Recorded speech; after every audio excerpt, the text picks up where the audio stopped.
COVID-19's worst effects are fading. But midway through its fourth year, Ballad Health faces additional challenges tied to revenues, expenses, and one factor most hospital systems endure much less of: state regulation.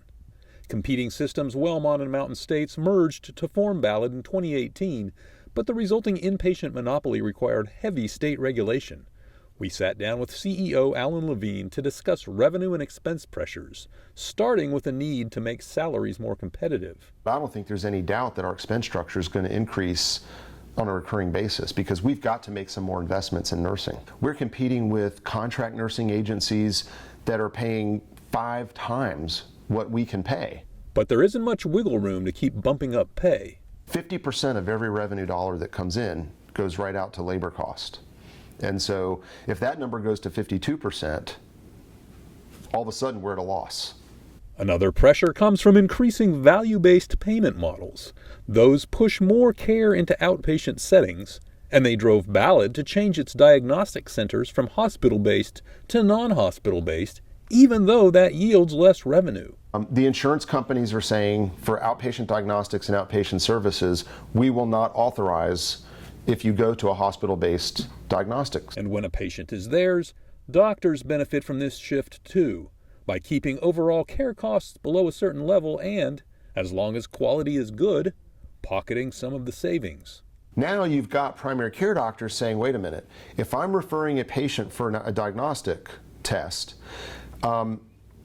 I can send them to the hospital-based one where it's going to cost more, or I can send them to the freestanding one where it costs less, and if I drive that overall spending down, I get to keep the money. It's not just the insurance companies, it's large primary care groups saying, we're moving our volume to wherever the cost is lower. Levine says that market-driven shift will save patients and payors money, but tighten things even more for Ballad. What we're doing with outpatient diagnostics, that's another $20 to $30 million of savings to somebody. But the danger is, you've still got 21 hospitals with all this fixed cost.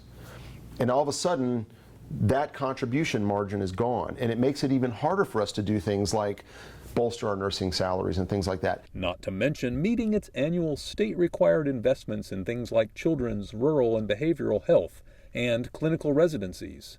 Ballad fell short the year before COVID when the requirement totaled less than $4 million. The COPA monitors are focused on the language of the COPA, and that's their job. Their job is to take the language that's there and make sure we're complying with it. For the year starting July 1, the commitments total more than $30 million, and about $37 million a year after that through 2028.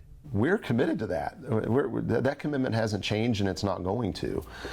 Now, the scale and scope obviously would be limited by whether or not we are generating enough cash flow to be able to make that investment plus capitalize our facilities. But the COPA says the monetary obligations, quote, are absolute and unconditional commitments, end quote.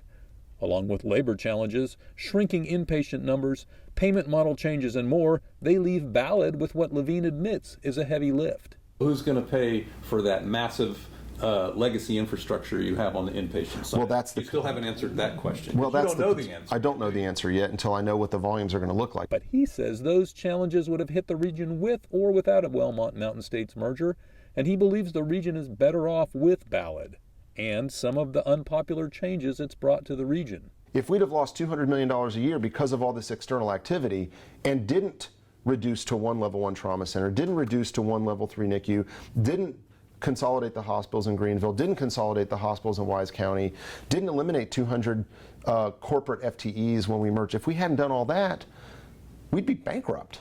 Instead, the system enters the post-COVID environment with stiff financial challenges. Will Tennessee come down hard if financial reality makes it seemingly impossible to meet those unconditional financial commitments?